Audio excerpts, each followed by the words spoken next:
Okay. Great. Thank you. Welcome. Good morning, good afternoon, good evening from wherever you're joining. I'm delighted on behalf of Accounting for Impact to host our first event of the year of 2023. We have a great topic today. We're going to hear from experienced academics who were involved in policy and regulatory body.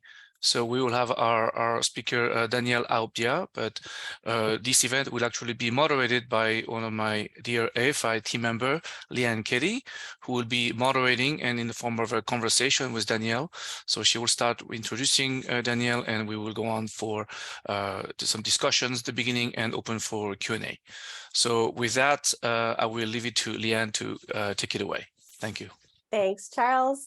Yeah, I'm Leanne Kenny. I'm really excited to be here and have a great conversation today about how we as academics can get involved in policy and regulation. So I'd like to introduce Daniel Aubdia. He's an associate professor of accounting at Penn State University, and he earned his PhD from the UCLA Anderson School of Management.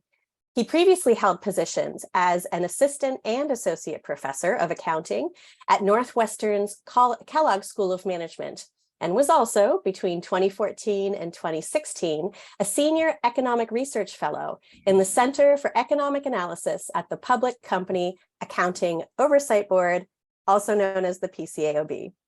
Professor Aubdia's research interests span empirical accounting and economics, and his primary focus is using auditing as a setting to answer broad economic questions, such as the impact of regulation, the role of information spillovers, the influence of labor and non-labor inputs in organizations, including the role of high-skilled immigration, culture, and tools. Another focus is studying the effects of disclosure on the functioning of capital and product markets. He's published his research at the Journal of Accounting and Economics, the Accounting Review, the Review of Accounting Studies, and Management Science. He's currently an associate editor at the Journal of Accounting and Economics and on the editorial boards of the Review and Accounting Studies, as well as Auditing, a Journal of Practice and Theory. Daniel, it's so great to have you here today. Welcome.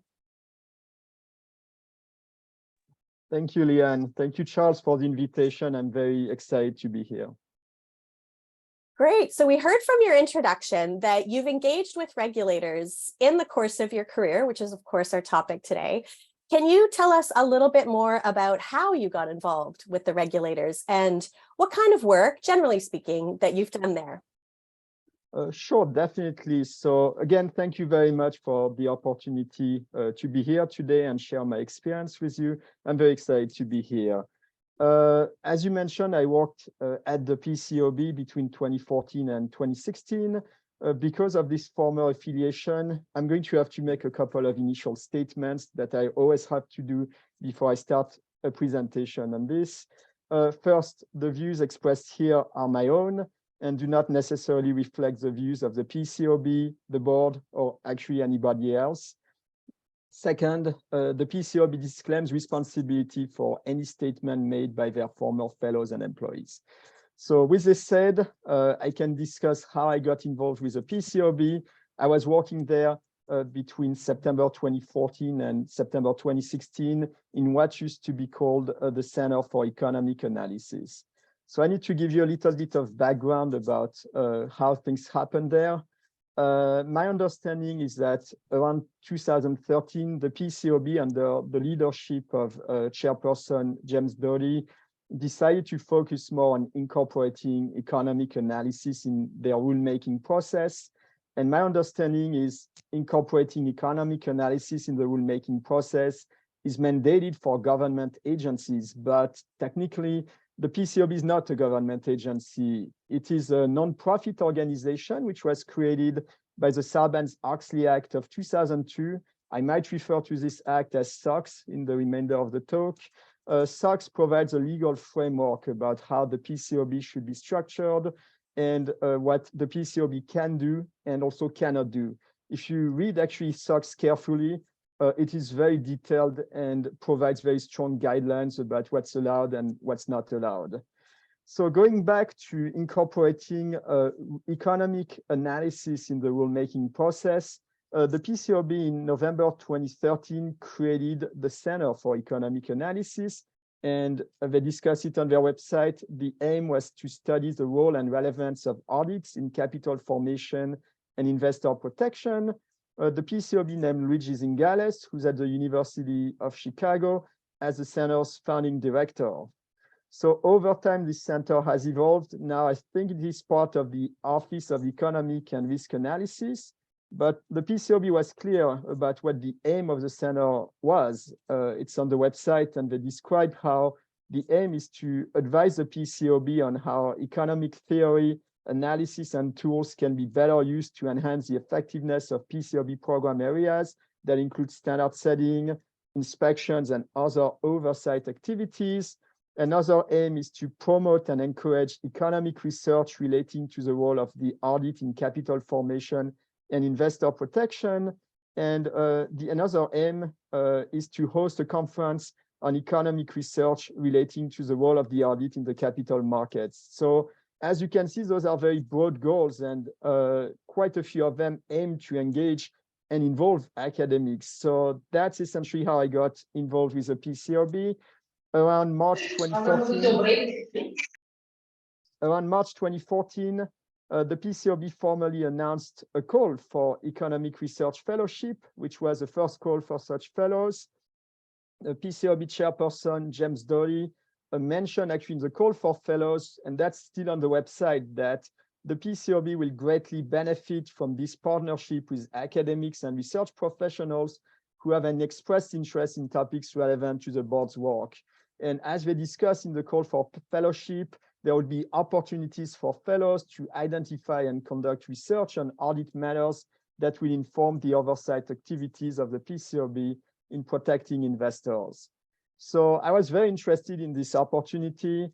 I had done some research looking at audit partners, but I was using the Taiwanese setting because the name of the audit partner was not disclosed in the United States at the time. I had preliminary conversations with some people at the PCAOB, and I was very interested in potentially accessing their unique data. Now, one constraint is the call for fellow came a little bit late in timing. Becoming a fellow would entail obtaining a leave of absence from the institution I was working at the time, which was Northwestern. Also, that was the first time the PCAOB had done something like this. So needless to say, I was a little bit hesitant to apply initially, but eventually I did, and ended up interviewing there, had a lot of good conversations with the PCAOB. I actually discovered that my audit partner paper that uses Taiwanese data was actually followed by some of the people at the PCAOB. Now it's published at the Accounting Review, and they cite it actually in their rule that mandates the disclosure of the name of the audit partner in the US. So eventually I took a position there. I started in September 2014. Because of the timing, I decided I would stay in Chicago and work from their Chicago office. Their main office is in Washington, DC, but things were not going to work well from a timing standpoint, but I ended up taking frequent trips to Washington, DC. So that's more or less how I got involved with the PCAOB. I think you asked also what I did there, so kind of in a broad setting. The PCAOB Economic Fellowship Program was structured differently back then than it is today. As part of the application, prospective fellows needed to submit a research proposal that in most instances would exploit proprietary PCAOB data, and that would be relevant to the PCAOB's mission and regulatory priorities. I submitted a proposal. I was interested about looking at the effect of PCAOB inspections on auditor effort and audit quality. I had another proposal on the role of engagement partners. I was particularly interested in industry specialization. The board needed to approve the research proposal around the time that the fellow was hired, and so they did so also at the time I was hired. So what I did when I was working there, I worked extensively on publishable research topics while there. The research was, I think, very helpful to them. my understanding is they cite it in several of their documents. I was also involved in other initiatives while at the organization, and I had the opportunity to interact with many individuals within the organization. So that was very, very helpful. So overall, I think it was a very fruitful experience that I think helped me become a better researcher and teacher. And I also think it helped the PCAOB as the research, I think, was informative to their activities, and exposure to academics was, in my opinion, very fruitful to them. That's amazing. And I think there's so much in there that is really helpful to those of us interested in doing this kind of work, both from the journey that you took to get there, but also some of the benefits that both the organization and you received as well. Given that our focus today is how researchers can better engage with policymakers and regulatory bodies, what can we do as accounting researchers to better communicate the research we're doing to regulators and policymakers? Again, just in a general sense. Sure. Yeah, I think it's a very important question. I think regulators in general are very interested in academic research just because they need to incorporate economic analysis in rulemaking, at least in the United States. If they are not interested, my personal opinion is that they should be.